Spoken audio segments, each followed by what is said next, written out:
En ce début d'année 2026, le ministre d'État, ministre de la formation professionnelle et les responsables des corporations de son ministère s'emploient dans un travail d'ensemble pour relever plusieurs défis durant cette année.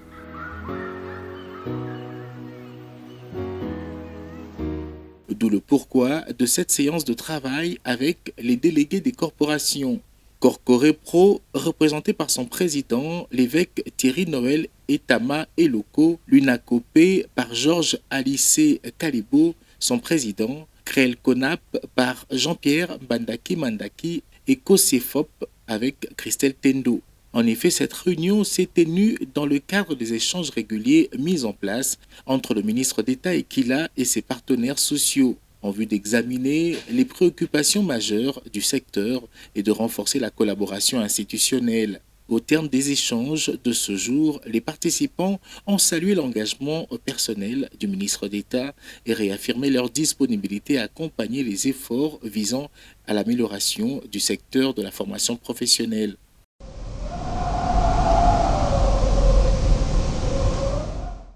Kinshasa, lundi 9 février 2026. Autour de cette table, en séance de travail avec le ministre d'État, ministre de la formation professionnelle, une délégation de la Banque mondiale, conduite par Christian Cassol, expert senior dans le domaine des transports, avec dans sa suite Rim Wazni, spécialiste en éducation, ainsi que Boubacar Lompo et Léonce Kazumba. Au menu, la question du corridor de l'Obito reliant la République démocratique du Congo, la Zambie et l'Angola qui constitue une opportunité majeure d'emploi en Afrique australe.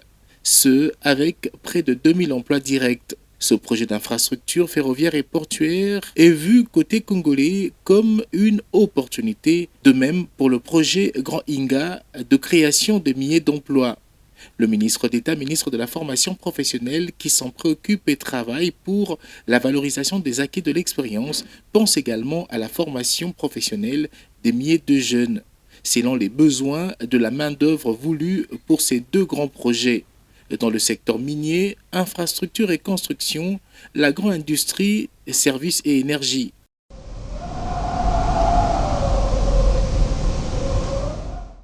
Lancé officiellement à Kinshasa le 28 janvier dernier par le ministre d'État, ministre de la formation professionnelle, le jury du processus de la valorisation des acquis de l'expérience se poursuit dans sa première phase. Ce lundi 16 février 2026, plusieurs autres candidats se sont conformés à cet exercice en présence de l'inspecteur général à la formation professionnelle Guillaume Banga Wakimesa, accompagné entre autres de l'inspecteur général adjoint Tati Futila. Le centre d'accueil, l'un de ceux choisis pour abriter ces exercices, le centre de formation professionnelle Saint-Joseph, situé dans la commune d'Olimba, quartier Rigini.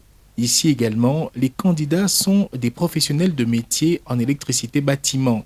Devant le jury du président Théo Ngombe, l'inspecteur général à la formation professionnelle a rappelé les règles avant de remettre au jury les items. Le respect des règles est de mise. Ici, il faut oublier la complaisance, rassure l'inspecteur général Banga. Aucun de ces membres du jury ne savait ce qu'il y avait dans l'enveloppe des questionnaires.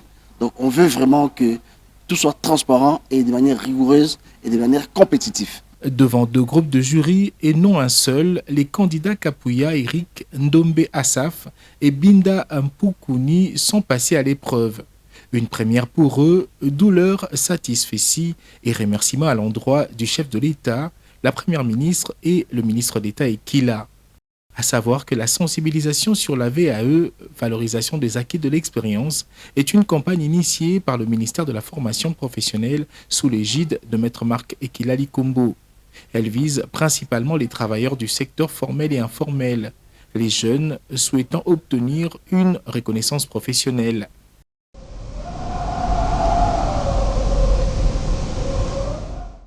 Timothée Diakwaku, professionnel de métier en mécanique auto, est un expert dans le domaine. En lui, il détient plusieurs années d'expérience, y compris à l'étranger, notamment en Allemagne. L'homme qui est aussi promoteur d'un centre de formation a échangé en ce mois de février avec le ministre d'État, ministre de la formation professionnelle. Auprès de Maître Marc Ekila, le plaidoyer est de sceller un partenariat et surtout un accompagnement, chose qui ne lui sera pas refusée.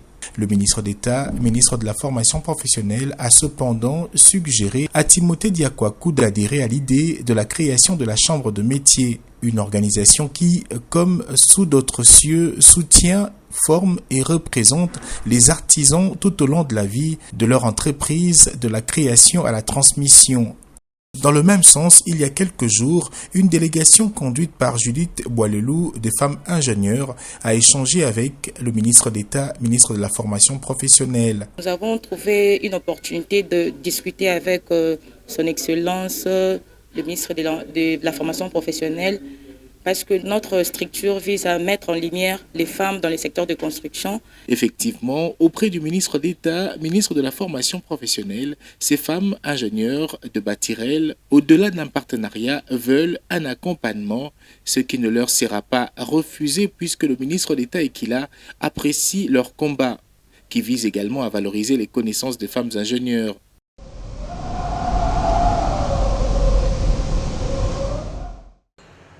La société Modern Trading Company MTECO a reçu la visite dans ses installations de l'IMETE Kingabwa à Kinshasa du ministre d'État, ministre de la formation professionnelle. Maître Marc Ekila Likombo en quête d'opportunités de formation professionnelle gratuite au profit des jeunes Congolais, visant à asseoir encore plus la main-d'œuvre qualifiée des Congolais dont plusieurs domaines est intéressé par cette société. En effet, Modern Trading Company MTECO est une société basée en RDC spécialisée dans la conception et la fabrication d'ouvrages métalliques de sécurité. Durant cette visite, conduite par Kassem Gadar, patron de MTECO, le ministre d'État, ministre de la formation professionnelle, a eu droit à découvrir les différentes réalisations exposées au showroom puis l'usine de fabrication où travaillent également des Congolais. Admirant le potentiel que offre la société, Maître Marc Ekila Likombo a discuté d'un futur partenariat qui va se matérialiser dans les prochains mois, surtout avec la formation gratuite des jeunes Congolais dans ce domaine.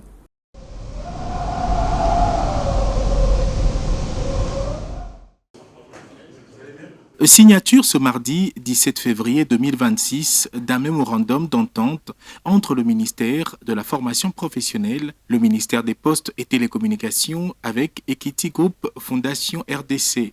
La cérémonie s'est déroulée au 3e niveau de l'immeuble du gouvernement à Kinshasa, cabinet de travail du ministre des Postes et Télécommunications. Maître Marc Ekila Likombo, Maître José Mpanda Kabangu et Hugues Bokechu Efolé, respectivement ministre d'État, ministre de la formation professionnelle, ministre des Postes et Télécommunications et directeur général adjoint de Equity Bank BCDC, ont, à travers la signature de ce mémorandum d'entente, scellé un partenariat visant à fournir un cadre de collaboration entre les deux ministères et Equity Fondation.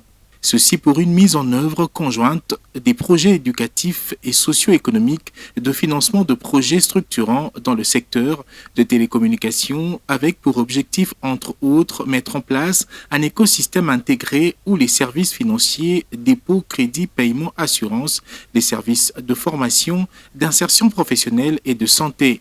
Nous signons un document qui va changer la donne. Donc ça va permettre, en résumé, à Equity d'être à travers toute la République. Donc désormais, on peut considérer que là où il y a un bâtiment et c'est pété, il y a la présence de l'Equity et on peut considérer que dans les environs, sinon dans le même bâtiment, il y a la présence du ministère de la formation professionnelle à travers quelques centres qui seront déployés. Aussi, il y a la réhabilitation. Les trois personnalités s'engagent à collaborer dans les domaines de l'inclusion financière, formation professionnelle de la population avec certification, la mise à disposition des infrastructures physiques et digitales et bancarisation et financement des écosystèmes. Cette volonté de collaboration avec les ministères de la formation professionnelle, de postes et télécommunications s'inscrit dans la mise en place d'un plan de résilience africain dénommé African Recovery and Resilience Plan, tels que formulés par le groupe Ekiti sur le continent et en République démocratique du Congo.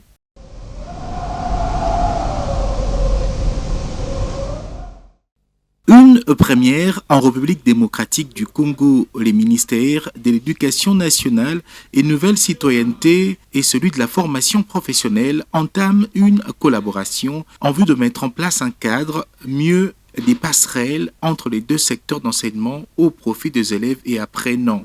Ce jeudi 19 février 2026, une importante séance de travail de mise en commun a eu lieu au cabinet de la ministre de l'Éducation nationale et Nouvelle Citoyenneté à Kinshasa.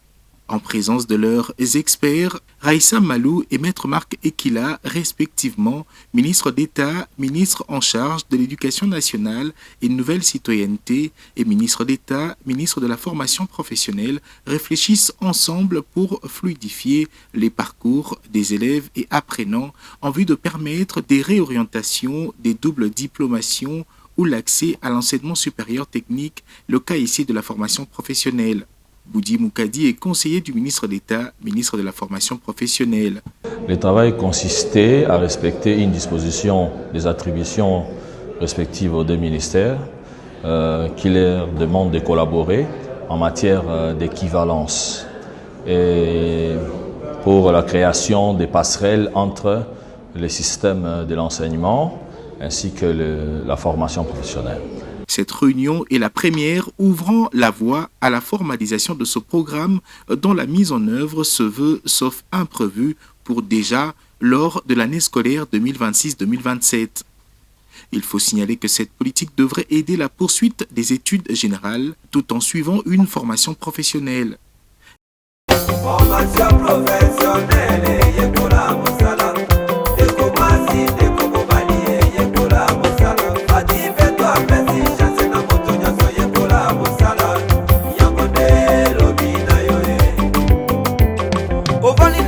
Kaboye, kaboye, kaboye, kobeta badame kaboye.